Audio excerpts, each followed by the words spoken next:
Hey, what's up, everybody? It's Kyle and Henry. We're hanging out. Yeah, just gonna wait for a few more people to jump in here, and yeah, we'll get going with our Upper Columbia Sockeye and Summer Chinook report for today. It's Sunday, the 10th of July, 2022. It's actually my wedding anniversary, so without my beautiful wife, Danny, over there, this guy wouldn't be here. Neither would this business operate. So we are super thankful for her, and yeah, we just want to get you guys on here, and if anybody has any questions while we're going, feel free to ask. We'll kind of try to, I'm going to get through the kind of the meat and potatoes of the report that I normally do, and then we'll sort of jump into some questions and stuff if you guys have any. But anyway, so we'll just kind of jump in here. As you guys know, we're fishing the Upper Columbia for Summer Chinook and Sockeye. And by Upper Columbia, where we're at, we're north of Wenatchee about an hour. We're in the Brewster, Pateros, Chelan area. And yeah, we will be here through the end of July. At least one of our boats will be. Barry will be here through the end of July. I'm going to cut out of here about the 20th to go to a family reunion. But in the meantime, we want to make sure we bring you guys some really good content.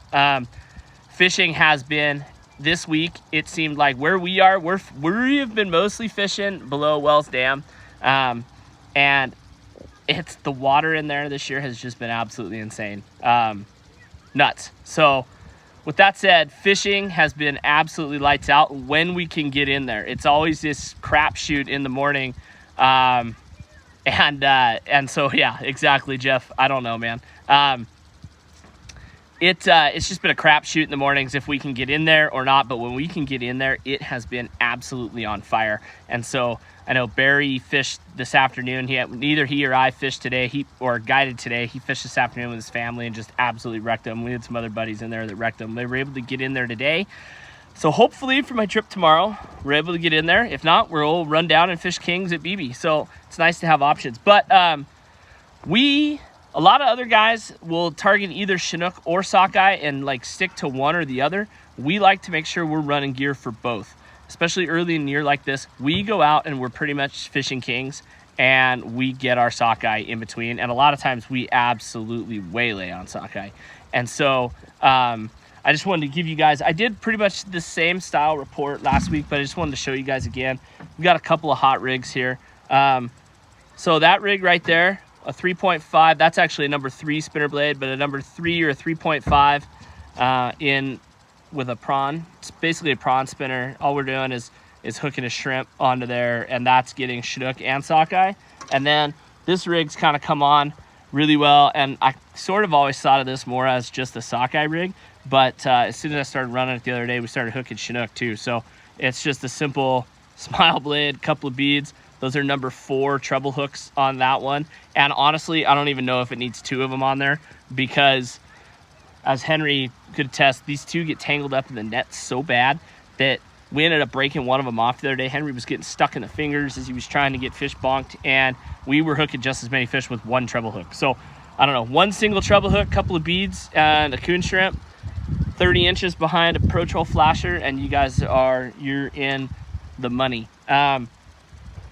The other thing, these dams, man, these dams are nuts right now. And so, I don't know, there's kind of just a being careful factor. Yeah, and so that's a good question. How's the hookup ratio been between takedowns and fish landed?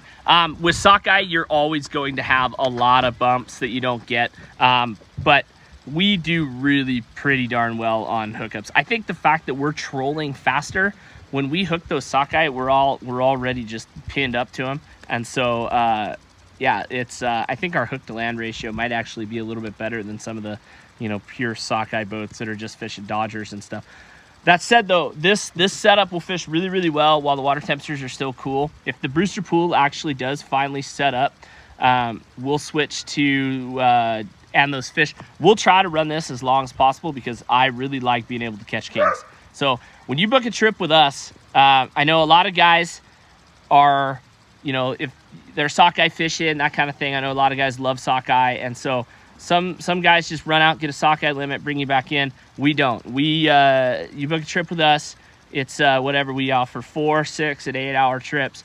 That's what the trip is, unless you want to cut it short for some other reason. But we're going to be out there.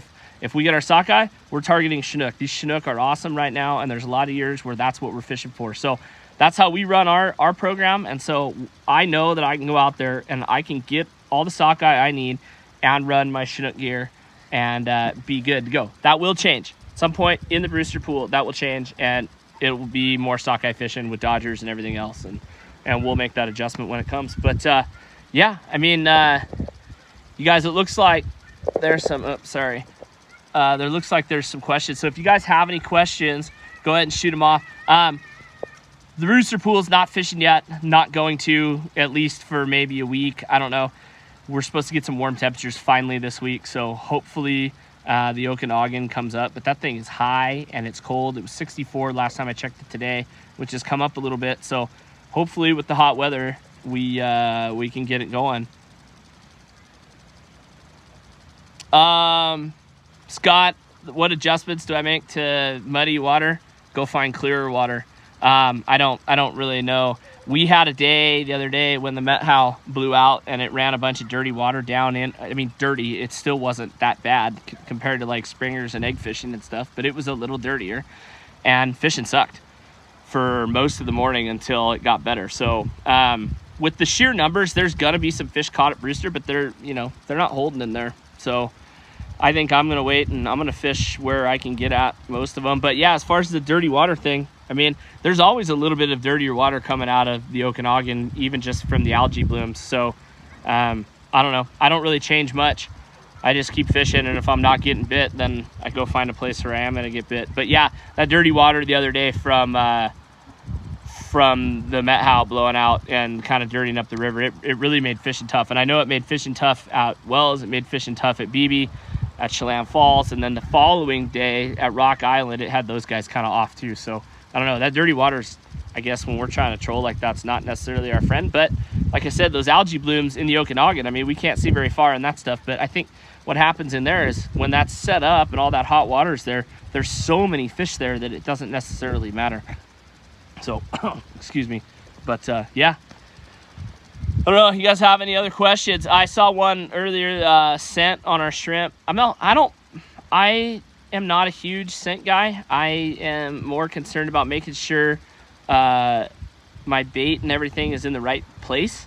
And so scent, I mean, it does play a role, and I'll scent some stuff up, but I'm not huge into it. I know there's guys that are, and they maybe catch more fish than me. I don't know. But I've got a really good shrimp brine that I've kind of figured out, and so my shrimp do very, very well. I know I can tell you this, there's a lot of krill in there, so I guess I sent them with krill powder, but that's about it.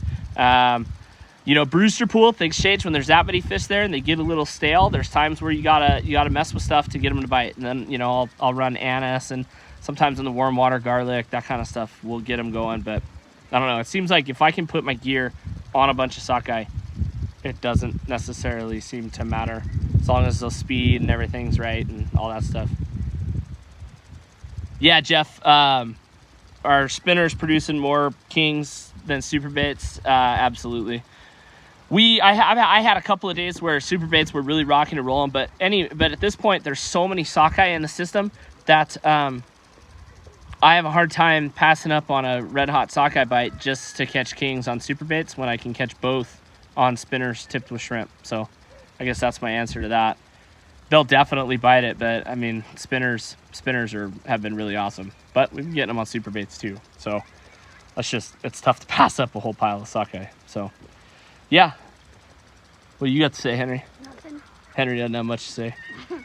Anyway, guys, hopefully we answered some questions. Hopefully you guys like this live feed format. It's kind of cool that 50 of you are watching right now. So we're going to keep these reports coming. If you guys like this live feed idea, make sure that you comment down below. Let me know that you want to see more of this. If you have any questions. Oh, I posted a link on our Facebook page on at least, what's up, David? On at least where to find the Wells Dam flows. And I'll go ahead and post that link down in the description or somewhere down in here so that you guys can find that. Because really what we're watching at Wells is the spill. It seems like when the spill levels out or is dropping, things get a little less rough. When it's ramping up, it's rougher than heck. But it's a crapshoot. And so if you guys aren't prepared to deal with really big waves and ocean-like conditions behind a dam, then just wait for Brewster. It's like the fishing's outstanding, but it is not relaxing. So anyway, guys, I'm going to sign off of here. God bless you guys. Enjoy the rest of your Sunday, and we'll talk to you guys later.